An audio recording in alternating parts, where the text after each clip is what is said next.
Olá, eu sou Oswaldo Rodrigues, psicólogo, terapeuta sexual do Instituto Paulista de Sexualidade e venho hoje conversar com vocês sobre algumas situações diferentes, difíceis e que são associadas às queixas sexuais. Podem estar associadas às causas ou aos elementos mantenedores da queixa sexual. Então, prestem atenção a alguns exemplos. Eu vou, através dos exemplos, buscar ajudar a compreender quais são as situações, os ambientes onde as queixas sexuais também ocorrem, ou talvez sejam essas causas imediatas.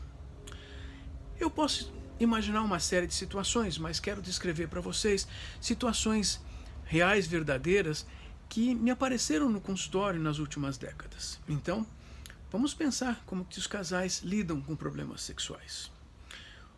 Uma dessas situações é aquela mulher que exige que o seu marido tenha, sim, uma ereção para terem relações sexuais, que ele a procure e que ele tenha ereção adequada para que ela tenha o seu prazer sexual.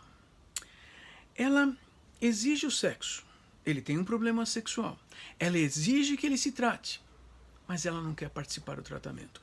Nem nas consultas presenciais, nas consultas à psicoterapia, e também não há situações em que eles poderiam fazer exercícios para desenvolverem comportamentos sexuais.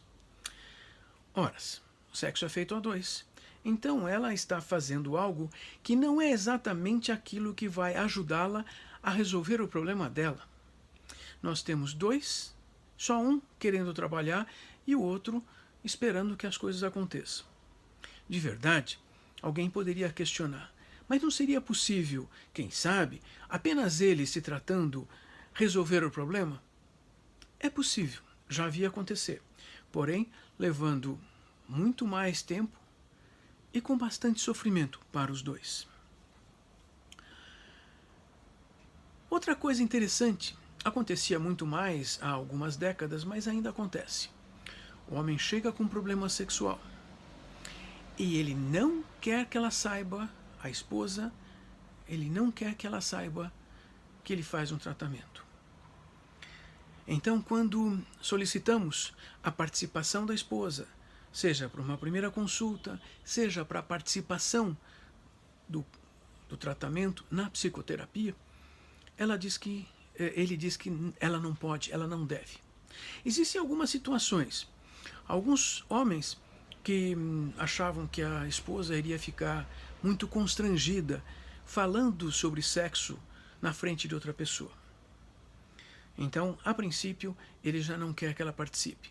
Alguns aceitam a participação e começam então um processo de trazê-la para a consulta, cheio de dedos, com medos, com dificuldades e, de repente, na frente dele, ao ser questionada, ela fala das atividades sexuais de maneira bastante tranquila, direta e simples. Claro, o questionamento também é profissional dentro de um contexto adequado, num contexto de saúde, e não junto do cafezinho. Uma vez me veio um paciente para uma consulta, para uma primeira consulta, às 4 da tarde, às 16 horas. Começamos a perguntar coisas, a conversar. Queria saber quem ele era, de onde ele vinha, qual é o problema dele.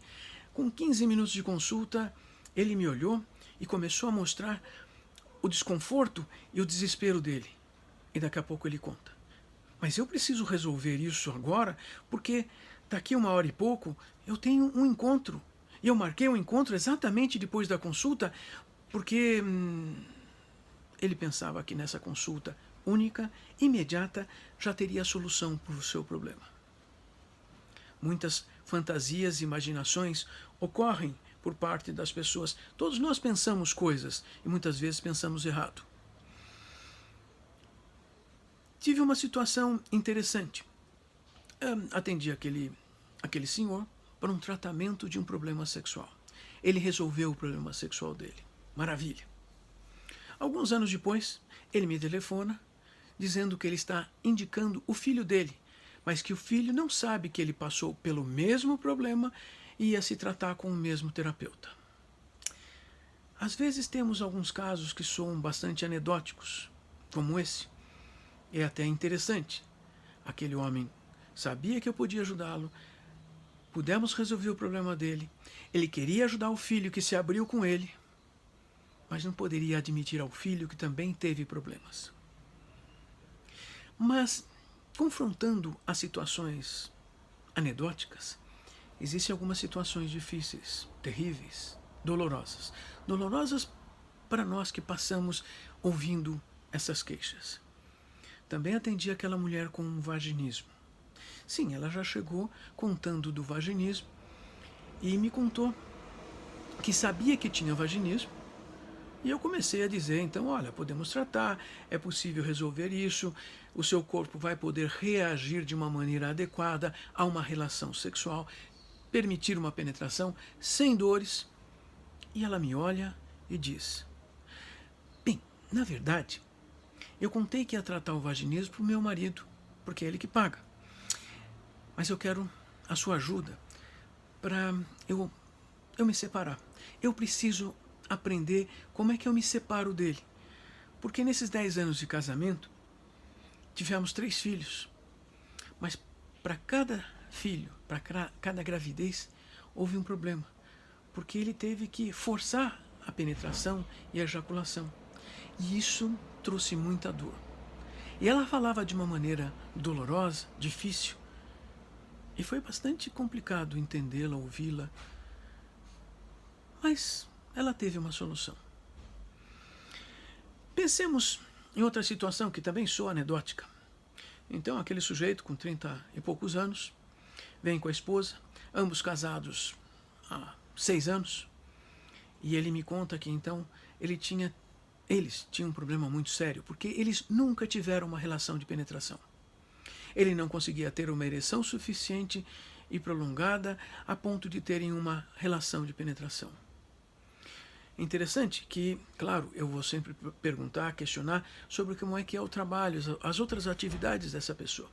E de repente ele me conta que ele tem uma sociedade com um grupo de pessoas muito semelhantes, um trabalho muito específico. E de repente ele tendo nessa sociedade, ele tem um amigo que ele me contou, esse é meu herói. Porque se eu fizesse sexo da forma que ele consegue fazer, eu conseguiria ter uma vida feliz. Isso foi interessante. Lidamos com esse casal durante vários meses. Eles conseguiram lidar com a questão sexual. 2 anos depois, vem outro paciente para uma consulta e conta uma história bem semelhante a essa. Semelhante a ponto dele também estar casado há vários anos e nunca ter tido condições de ter uma relação com penetração. Me assustou mais ainda, porque foi semelhante a outra questão. Bem, como é que é o seu trabalho? Ah, eu tenho um grupo de sócios, a gente faz isso, aquilo, outro. Mais 2 perguntas e eu fico sabendo que este era o herói do primeiro. Este, que também não conseguia fazer sexo, no entanto falava, assim como nós homens normalmente falamos, contando vantagens, achando que podemos falar sem realmente contar uma verdade. Pois é, nem sempre aquele que conta algo positivo em sexo conta a verdade. Muitas vezes ele também está maquiando, se cobrindo para que ele consiga lidar com a dor do problema que ele vive. Bom, também tenho que pensar numa coisa que, saibam vocês, é relativamente comum. Temos um casal com uma criança, um filho jovem, 1, 2 anos, às vezes menos, às vezes um pouco mais, e que começa a contar que eles não estão conseguindo ter tempo para ter uma relação sexual. Uma das coisas comuns para esses casais é que normalmente eles querem que essa criança fique acordada até mais tarde para o casal ter a companhia da criança, considerando que essa criança precisa do convívio do casal ao mesmo tempo. Conviver com pai e mãe juntos. O interessante é que alguns casais falam disso pensando que o filho de 6 meses, 1 ano ou 2 anos tem que ficar acordado até 11h30, meia-noite. Bem, Normalmente, depois desse horário, além do que, eles têm que botar a criança para dormir. Alguns colocam a criança para dormir entre eles na cama, o que é outra falha imperdoável dos casais. Além do que, eles já estão ensinando alguma coisa muito ruim para esse filho. Mas, depois de colocar a criança para dormir, aí o casal vai fazer o quê? Bom, o casal vai dormir, porque eles já estão cansados. E ambos têm que acordar cedo, porque têm que trabalhar. E normalmente vem essa justificativa de que a criança não atrapalha o sexo do casal. Devo contar para vocês que sempre que nós podemos apontar essa questão como uma questão que impede o casal de ter um encontro sexual, normalmente eles têm a justificativa com grandes sentimentos de culpa que eles têm que estar com a criança, que não dá para ficar sem a criança, que a criança vai sentir falta deles. E a verdade é que muitos desses casais interrompem a terapia em determinado momento quando eles percebem que nós vamos ter uma insistência de procurar quando é que vocês vão ter o encontro sexual, porque não existe horário na agenda para isso. Também tenho que pensar em alguns casais que contam uma coisa. Eles dizem que eles são muito íntimos, eles se amam muito, se sentem muito bem à vontade, convivem muito bem. Caramba, assistem séries juntos, gostam de fazer comida juntos, dormem de conchinha. Uma série de coisas que quando um deles conta algo em algum grupinho, todo mundo olha assim tipo, uau, esse é o casal 20. É o casal nota 10, é o casal que, puxa, dá tudo certo. Bom, precisamos compreender o que é intimidade. Existem intimidades. Essa intimidade que esse casal nos conta implica num relacionamento importante de amor, sim, de convívio, sim. É bom? É. Mas não é suficiente para sexo, porque muitas vezes essas todas variadas atividades que o casal tenha vai produzir uma competição séria e complicada para a questão sexual. Em verdade, se eles começam a ter várias dessas atividades conjuntas e elas são prazerosas, talvez eles nem precisem de algumas outras situações prazerosas para as quais eles tenham que trabalhar. Aliás, muitas pessoas no consultório já usaram esse argumento. Puxa, mas se eu tiver que fazer isso é igual ao trabalho. Gente, existem várias atividades que nós indicamos, orientamos, para que um casal desempenhe, para que os corpos deles desenvolvam as capacidades de terem atividades sexuais que se erotizem, aprenderem a se erotizar. Na verdade, conhecer a forma pela qual esta pessoa e aquela pessoa, esse casal, consegue se erotizar. Não é dar dicas, é orientar para que haja um aprendizado. Não é dar dicas, porque quem dá dicas não funciona. Pois bem, e como é que eles fazem com a tal da intimidade? Bom, a intimidade é um patamar importante também para desenvolver outras coisas. Mas lembro, não é o bastante. Também há aquele casal que considera que intimidade demais atrapalha. E aí não querem intimidade do tipo, se um dos dois entra no banheiro, o outro fica do lado de fora, porque isto é impossível. Como assim vou entrar no banheiro quando ele ou ela estão usando o banheiro? Isso não, isso estraga a intimidade. Ou talvez isso ajudasse a intimidade, porque esse outro contraponto também traz situações complicadas. Porque, afinal de contas, eles também não têm esse grau de intimidade, de confiança, de proximidade física. E tem o desconforto sempre que acontece algo. Mas temos que vencer essas barreiras? Muitas delas precisamos vencer. Mas é vencer uma barreira, não é se atrapalhar ou se impedir de ter um relacionamento. Também aconteceram outros eventos anedóticos. Para terminar hoje, quero contar um outro que foi interessante. Esse casal se separou, parece que então eles não estavam conseguindo se sentir casal e ficaram um tempo separados.